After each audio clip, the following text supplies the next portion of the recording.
सगळ्यांना श्री स्वामी समर्थ. तर मी पटपट चपात्या करून घेतल्या. एका साईडला तांदळीची पण भाजी टाकली होती शिजायला. स्वयंपाक करत होती पटपट, कारण की मला 10 वाजता परीला शाळेत सोडायला जायचं होतं. मग चपाती आणि भाजी भरली तिच्या डब्यामध्ये आणि छान असं तिला तयार केलं. आणि नंतर मग तिला सॅक हे अडकवली. तर ओजू पण इथं तिला मदत करत होती शाळेत जायला. आज तिचा पहिलाच दिवस होता. तिचं 3 वर्ष कंप्लीट झाल्यात, त्यामुळं तिला शाळेत सोडायलाच पाहिजे. मी आता म्हटलं सगळी कामं राहू द्या, पहिले तिला शाळेत सोडायचं. नंतर आराध्याची मम्मीने मी तिला सोडायला गेलो, कारण आराध्या पण तिच्याच वर्गात आहे. आणि नंतर बघा इथं कसं परी इकडं सगळ्या पुरी इकडं होत्या. नंतर मग मी बसली एका ठिकाणी, तेव्हाच ती बसली. तिच्यासोबत थोडंसं मी हे करत बसली, तेव्हा ती शांत बसली.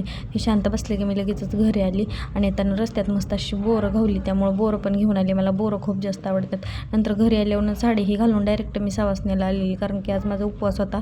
कारण की आमच्या घर मालकिनीच्या होत्या सवासण्या. मग मस्त असं तिथं जेवण ही केलं, वाट्या ही भरल्या. आणि तोपर्यंत तर 2 वाजले. मग लगेचच परीच्या शाळेत गेली परीला आणायला. जोपर्यंत मी नव्हती ना तोपर्यंत इतकी शांत हाताची घडी घालून बसलेली, आणि जशी मी तिला दिसली तशी लागली रडायला. मग काय मला म्हणायला लागली घरी जायचे. म्हटलं हो आता घरीच जायचे, शाळा सुटली.